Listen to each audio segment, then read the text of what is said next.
السلام عليكم ورحمة الله وبركاته. اهلا بكم في قناة مانو للهاند ميد والكروشيه. معاكم نهال. النهاردة هشرح لكم طريقة عمل الايس كاب ده. قبل ما نبدأ في الشرح ما تنسوش تشتركوا معايا في القناة وتفعلوا زر الجرس وتشجعوني بلايك وشير لو عجبك الفيديو علشان اقدر اوصل لعدد ناس اكبر. هحتاج ان شاء الله خيط صوف. الخيط بتاعي ده هستعمل معاه ابرة مقاس 3. هعمل عقدة البداية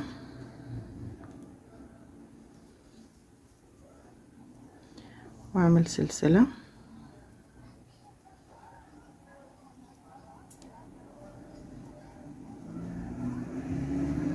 كده 10 سلاسل. هعمل غرزتين ارتفاع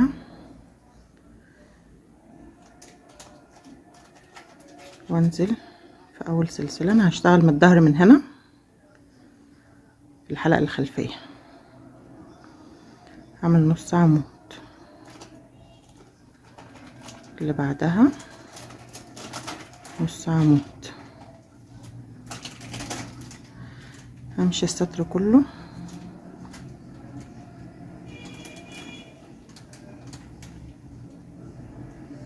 السطر كله هيبقى ايه نص عمود.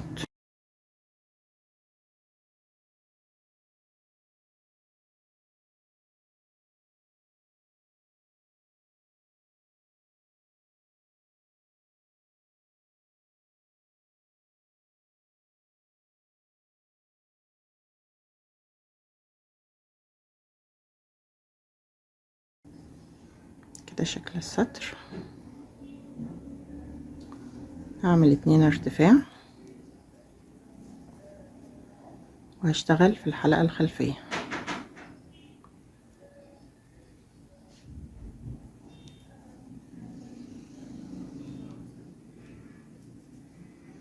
اشتغل السطر كله في الحلقة الخلفية.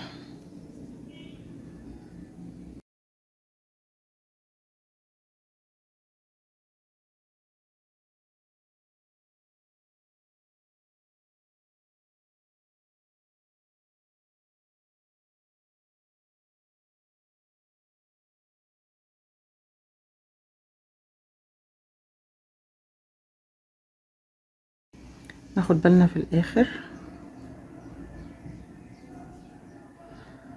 ان احنا ما نسيبش الغرزة الاخيرة دي. هنعمل 2 ارتفاع ونشتغل في الحلقة الخلفية.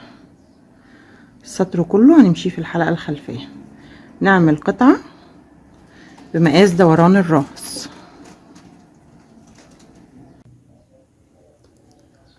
دلوقتي عملنا القطعة بمقاس دوران الراس.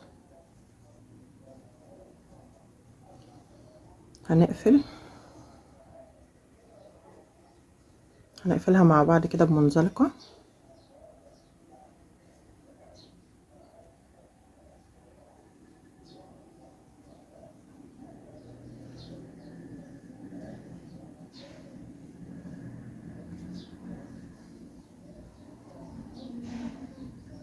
ناخد كل غرزة مع اللي قصادها.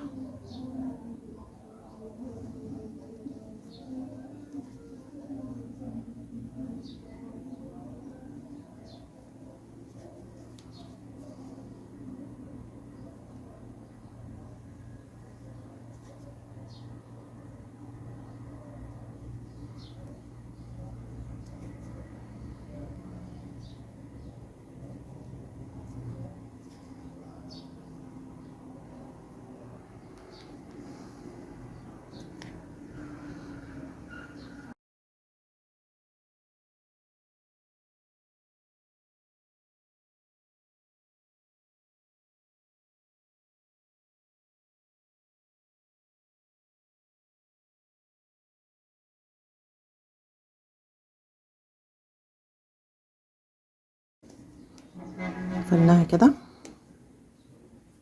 هنقلب الشغل.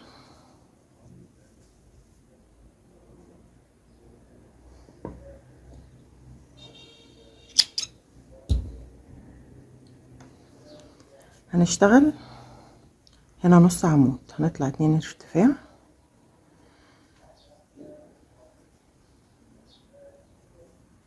ونمشي السطر كله نص عمود.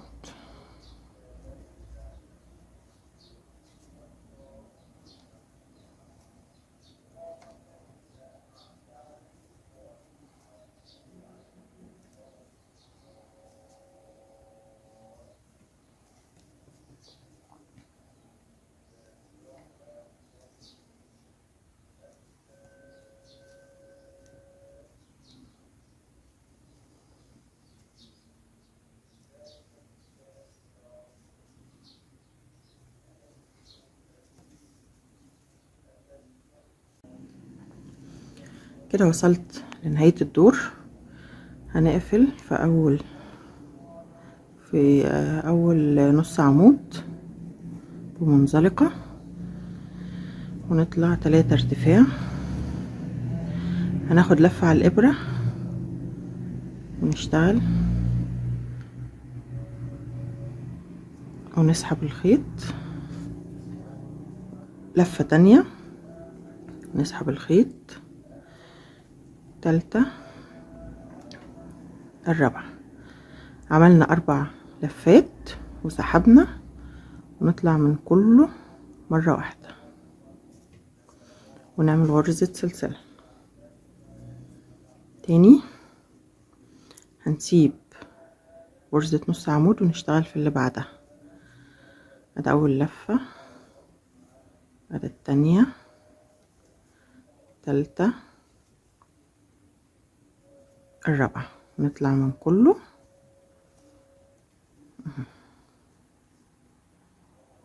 ونعمل غرزة سلسلة. تاني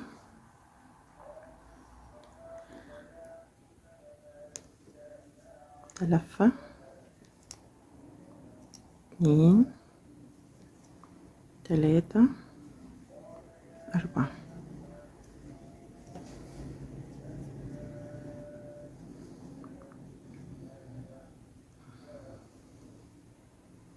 هنسيب نص عمود ونشتغل في اللي بعده.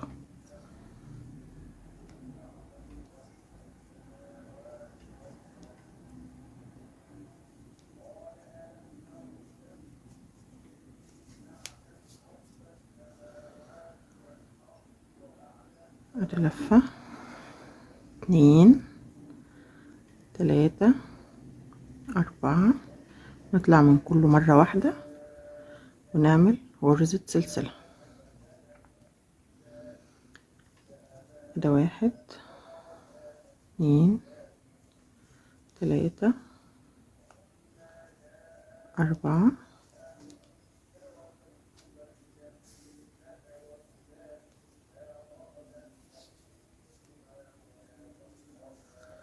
نعمل غرزة سلسلة.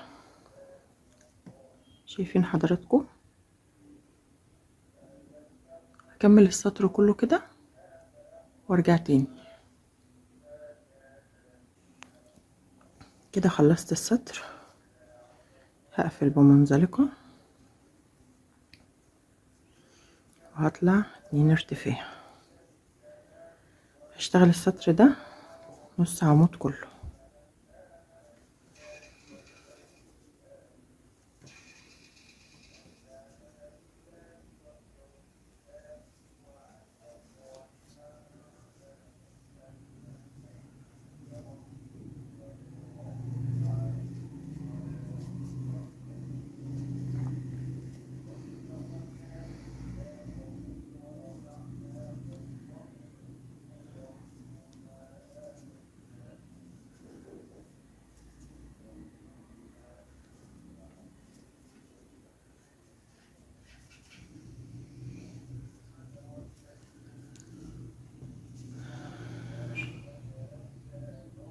كده شكلها.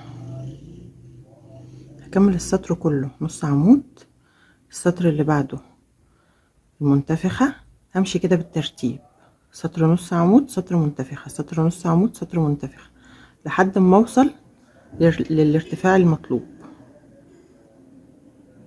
اخلصه وارجع لكم. انا هنا عملت الطول اللي محتاجاه للايس كاب. هنبدأ نشتغل عشان نقفله من فوق. زي ما احنا شايفين كده سطر نص عمود وسطر منتفخة لحد الاخر. دلوقتي كل الاسطر اللي هنشتغلها هتبقى نص عمود بس.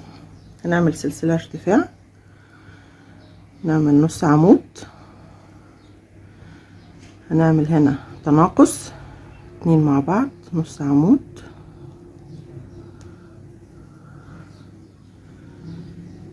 نعمل هنا نص عمود 1 2، يعني بنعمل 2 نص عمود بعدين نعمل تناقص كل غرزتين.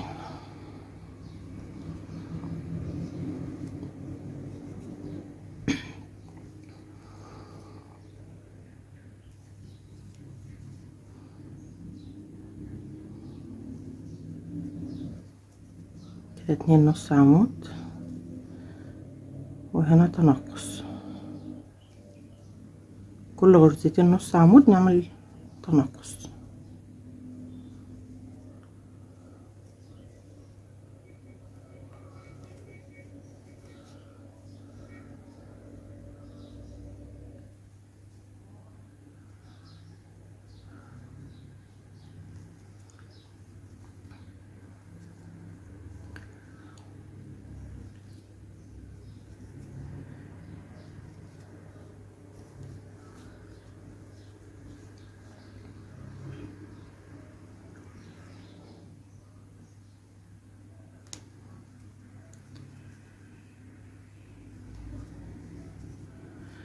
هنمشي السطر كله كده 2 نص عمود و2 وغرزة تناقص.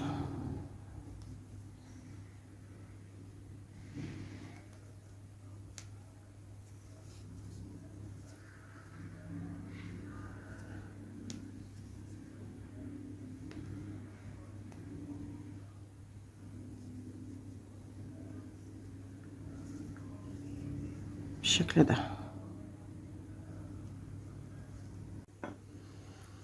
كده خلصت السطر زي ما حضراتكم شايفين بدأ يلم اهو. هنطلع 2 ارتفاع ونشتغل نص عمود وبعدين تناقص. السطر ده نشتغله ان شاء الله كله نص عمود، يعني غرزة نص عمود وغرزة وتناقص.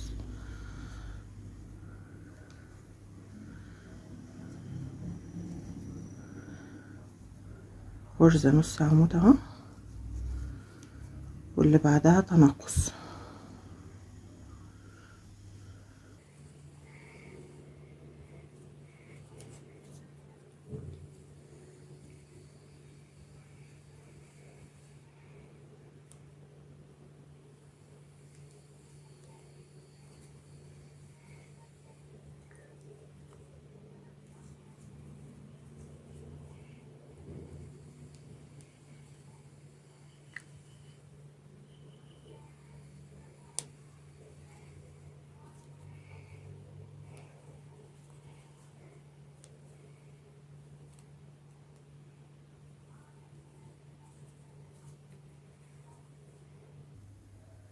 هنمشي لاخر السطر كده.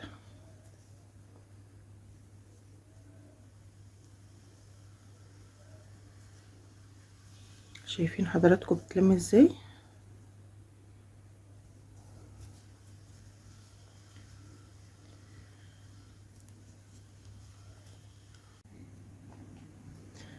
هنا خلصت السطر بدأت تلم خالص اهي.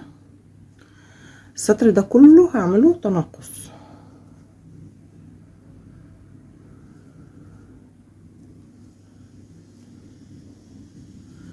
تناقص اللي هو هاخد غرزتين مع بعض، يعني كده ده اول غرزة وده التانية واطلع كلهم مرة واحدة.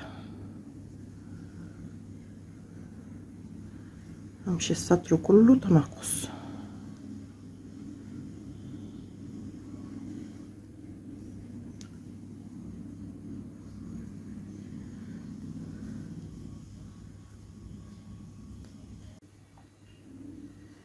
كده خلصت السطر.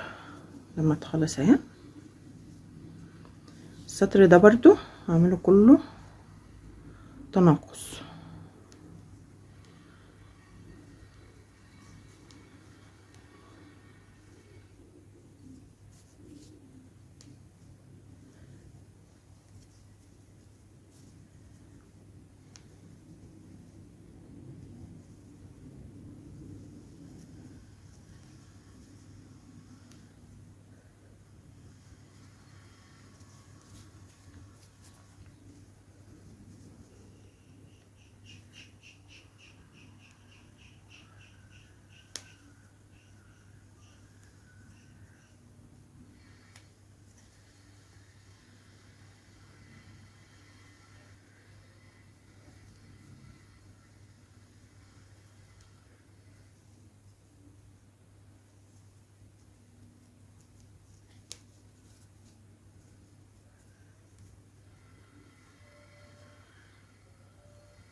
قفلت خالص.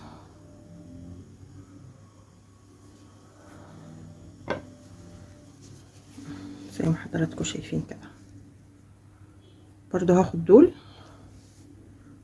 تناقص عشان تقفل خالص. هطلع ارتفاع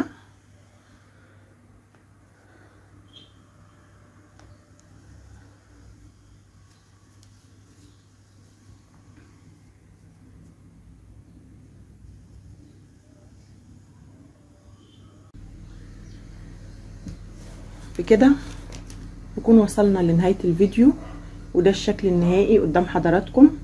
اتمنى تكونوا استفدتم وقدرت اقدم لكم طريقة عمل الايس كاب ده، طريقة سهلة وبسيطة. اشوفكم على خير الفيديو الجاي. لا اله الا الله.